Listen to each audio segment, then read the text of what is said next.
Good morning, Chris here.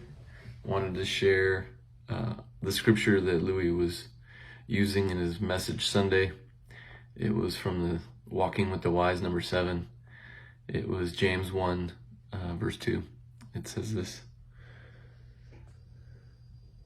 "Consider it pure joy, my brothers and sisters, whenever you face trials of many kinds.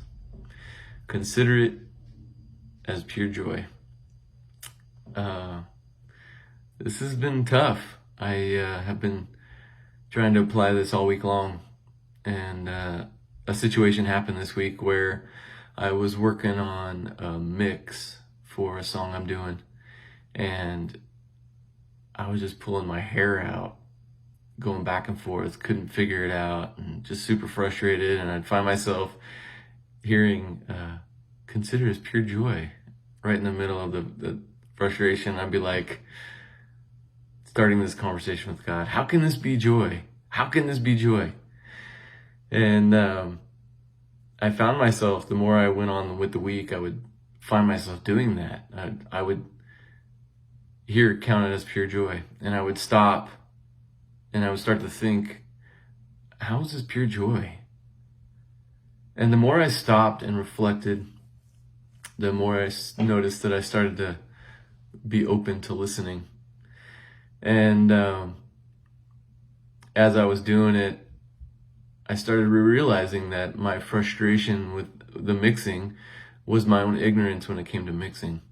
And I thought, maybe I should read a book about understanding mixing. So I did that. I got a book and I started reading this week, and right away I started realizing things and understanding things and being like, oh, I started getting excited again and inspired and joy. And I thought, wow, this has been an interesting journey, because it wasn't instant. It took days.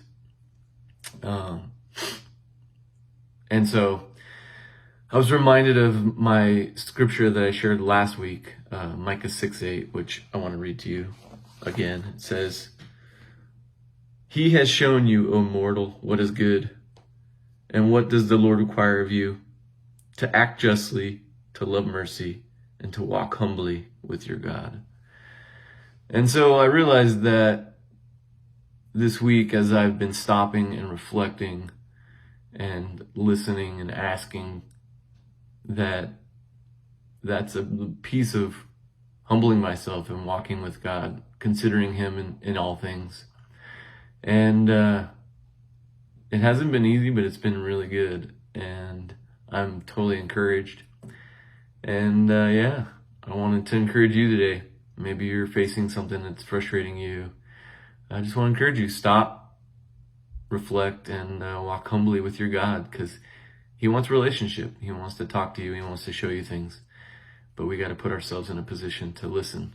And so that's what I'm learning this week, and hope you're doing well. Praying for you. And I'll see you next time.